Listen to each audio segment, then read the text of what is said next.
들여다봐야죠. 알쏭달쏭 심리학입니다. 심리학자 정혜인 교수와 함께하죠. 안녕하세요. 네, 안녕하세요. 정혜인입니다. 오늘 무슨 날인지 아세요? 글쎄, 오늘이 무슨 날일까요? 10월의 마지막 날. 그치, 그거지 그거. 그거 말고 뭐가 있겠어요, 오늘이. 오늘은 무조건 쓸쓸해야 됩니다. 네. 의무적으로 쓸쓸해. 유네스코에서 지정했어요. 쓸쓸한 날로. 네. 자, 오늘 10월의 마지막 날 무슨 이야기 해볼까요? 올 한 해도 정말 이제 2달이면 끝이 납니다. 그래서 한 해가 마무리되면서 여러 가지를 돌아보게 되죠. 그중에 코로나로 달라졌던 일상에서 저는 오늘 아이들의 기초학력 수준에 대한 이야기를 좀 드려볼까 합니다. 그러게 말이에요. 저도 여기저기서 이야기 듣는데 코로나 팬데믹 기간 길게 가지면서 아이들 특히 초등학생들 저학년으로 갈수록 기초학력 수준이 떨어졌다 이런 이야기가 있더라고요. 네, 맞습니다. 코로나가 길어지면서 기업이 재택근무를 하기도 했지만 아동 청소년들은 비대면 원격 수업이 굉장히 많아졌고 그러다 보니까 교육적 책임이 전부 다 부모에게 전가되었었습니다. 그러니까 학생들의 인지적 능력이나 정서적 능력, 신체적 능력, 사회관계적 능력들이 이 원격 수업으로 인해서 전반적으로 낮아졌었습니다. 그러게 말이에요. 우리가 코로나 팬데믹 기간 동안에 가장 많이 쓴 말 중에 하나가 대면, 비대면 이 말을 많이 썼잖아요. 근데 대면이라는 게 단순하게 정보나 지식이나 이런 거를 전하는 걸로 끝나는 게 아니다. 이걸 오늘 말씀하시는 걸로도 느낄 것 같아요. 그 긴 시간이었으니까 더 할 것 같습니다. 네, 맞습니다. 이러다 보니까 아동 청소년의 학습 격차와 학습 결손, 그다음에 기초학력 저하, 학업 성취도 이런 것들이 전반적으로 하락이 됐고요. 교육부에서 발표한 결과 국가 수준 학업 성취도 평가에서 기초학력 미달 비율이 중학교 수학을 제외하고 모든 과목에서 코로나19 이전이 2019년에 비해서 증가했습니다. 그러니까 가장 큰 문제는 국어라고 합니다. 국어가 가장 문제가 있었고 수학은 괜찮았나 봐요?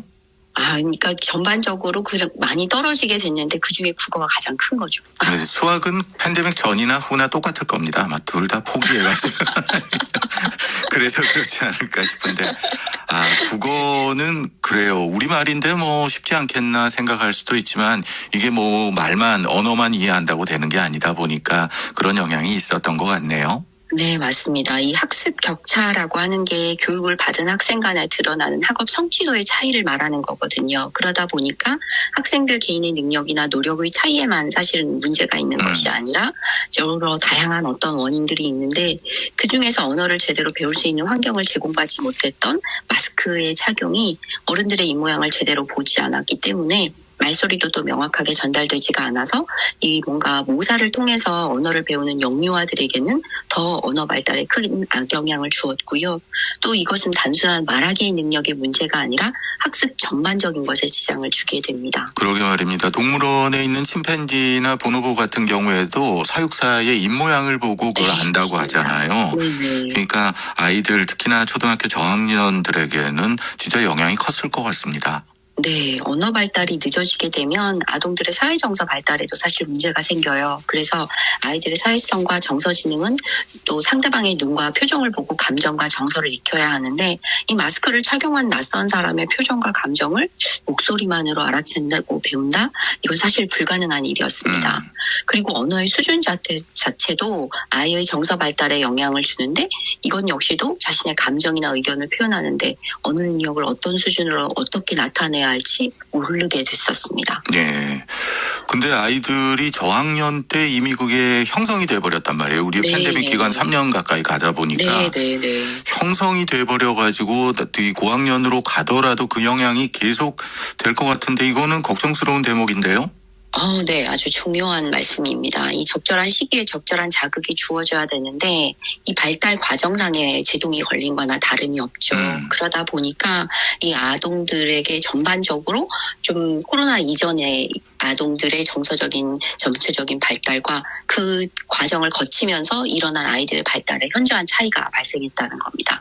또 미디어의 과의존도 발생하게 되어져서 이 언어 발달이라든지 정서 발달과 맞물려서 또래들과의 상호작용도 좀 많이 어렵게 만들었습니다. 그러게 말입니다. 이런 여러 가지들이 있습니다. 우리가 교통방송이니까 자동차에 비교를 하더라도 처음 새 차 뽑아가지고 한 2, 3년을 마트만 왔다 갔다 하면은 그 차는 극한 환경이라고 표현하거든요. 네, 맞습니다. 그거하고 네. 똑같은데 어떻게 조금 뭐 방향을 잡아야 될 거 아니에요, 교육 당국이나 네, 이런 데서. 그렇죠. 근데 이제 가장 큰 또 하나의 문제 중에 하나가 사실 올해가 코로나 이후에 정상적인 공교육이 진행됐지만 한 해가 마무리되는 시점에서 이 교사와 학교가 그렇게 노력을 했음에도 불구하고 아동 청소년의 학력은 기대한 만큼 신장되지 못했다는 것이 굉장히 아쉬운 부분입니다. 예. 이러한 결과를 가져온 것은 안타깝지만 부모님들의 어긋난 기대와 통합적이지 않은 학생들의 지원인데요. 이 복합적인 문제를 가진 아동 청소년을 지원하는데 어려움이 있었습니다.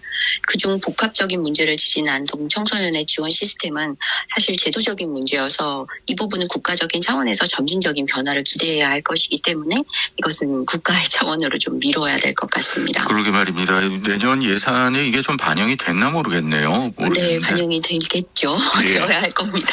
그리고 말씀 듣다 보니까요. 이게 전 세계적으로 이게 학자들이 연구를 좀 해볼 필요도 있을 것 같아요. 이 대목에 대해 가지고 말이죠. 네네. 코로나 팬데믹이 우리만의 경우는 아니었으니까 말이죠. 네. 머리를 좀 맞대야 될 것 같은데 아니 근데 조금 전에 말씀하셨던 그 부모들의 어긋난 기대라는 말씀하셨단 말이에요. 이거 무슨 기대를 얼마나 했길래요? 어긋났을까요?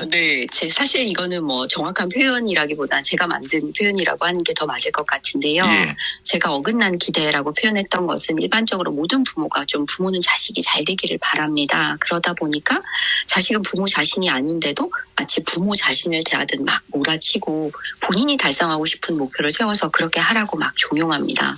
그래서 실제로는 기초학력이 부족한 건데 선수학습을 시키려고 하거나 그 수준을 넘어서는 학원 교육을 시키면서 아이의 학력 성장을 기대한다고 해서 제가 어긋난 기대라고 표현을 한 겁니다. 그러네요. 부모 세대들도 이게 가버린 세월 타령하는 것 같긴 하지만 그 세대도 교육받은 환경이 비슷비슷했단 말이에요. 그 기대였었고 그러다 보니까 어떤 때는 우리 부모가 부모로서의 위치 이런 거를 알고 있나 하는 생각도 가끔은 들 때가 있습니다. 학습 능력이 저하된다 이야기 오늘 하고 있는데요.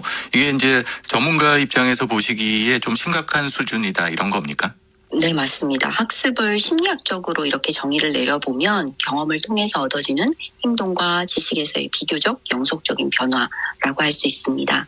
만약 우리 아이들의 지적 자극이 결여되어 있거나 발달적인 지연이 되었으면 그리고 정서적 환경적 요인으로 인해서 능력을 또 제대로 발휘하지 못한다면 이 살아가면서 기본적으로 습득하고 이해하는 것들을 효과적으로 받아들이도록 도와주는 새로운 이제 전환점이 되어져야 되는데 그 과정의 하나로 저는 인지학습 치료를 받아야 한다라는 말씀을 드리고 싶습니다. 인지학습 치료? 네. 이것도 초면이네요. 어떤 겁니까? 네. 사실 여기에 인지학습이라고 해서 이 인지가 다른 뜻은 아니고 사고, 생각 이렇게 보셔도 좋습니다. 네. 그래서 이 인지는 주의 집중, 기억, 사물의 개념, 학습과 관련된 요소뿐만 아니라 자기 스스로를 조절하는 능력, 사회성, 적응 행동 이런 것과 밀접하게 관련이 있습니다. 그래서 이 인지기술, 사고하는 기술이라고 하는 것은 학습과 관련된 다양한 지능의 활동으로 알고 인식하고 생각하고 개념화하고 그리고 또 추상적으로 사고하고 주의 깊게 생각하고 문제를 해결하고 창의적으로 생각하고 하는 것과 관련된 포괄적인 정신적 기술인데 아이의 기초 수준에 따라서 이것을 치료해 나가야 합니다. 그러니까 말씀하시죠. 선수학습이 될 것이 아니라 아이의 기초 수준이 낮다면 거기서부터 치료가 들어가야 되는 거죠. 그러니까 말씀하신 여러 가지 이런 것들이 사실은 자연스럽게 초등학교 저학년 또는 그 이전에 유치원부터 해가지고 학년을 올라가면서 자연스럽게 선생님 또는 친구들과 함께 녹아들어서 나와야 되는 건데 이게 이제 팬데믹 기간을 거치면서 그게 저하되다 보니까 인지학습 치료 정확하게 인지학습 치료인가요? 네네, 맞습니다. 인지학습 치료라고 하기도 하고 인지치료, 학습치료 이렇게 다양하게 부르는데 풀네임은 그렇고요. 그러니까 만약에 우리 아이들의 기초학력 수준이 초등학교 저학년인데 1학년 이상 나거나 고학년인데 1.5학년 이상 나거나 중학생인데 2년 이상 차이를 보이면 지금은 학원 갈 때는 아니다라고 좀 이렇게 알아주셨으면 좋고요. 그리고 또 이 기초학력 수준에 대한 부분을 점검을 해봐야지 된다라는 말씀입니다. 그러니까 사실 제가 이런 치료도 있다는 거 아니에요? 네, 맞습니다. 제가 이걸 가져온 것은 겨울방학이 다가오고 있지 않습니까? 아, 그러네.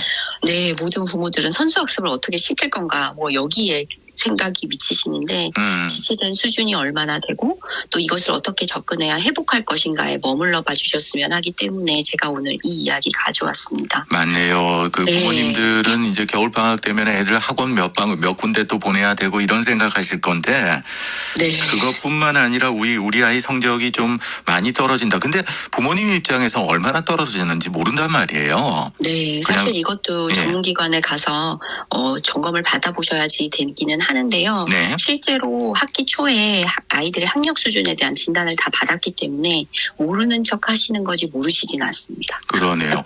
아니 네. 근데 진짜로 궁금한 게 있는데 네, 네. 이런 건 어디 가서 치료받아요?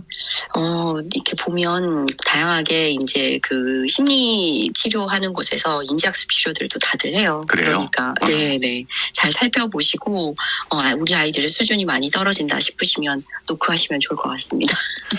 속물스러운 질문을 하나 하겠습니다. 네, 맞습니다. 네, 하십시오. 비쌉니까? 글쎄요.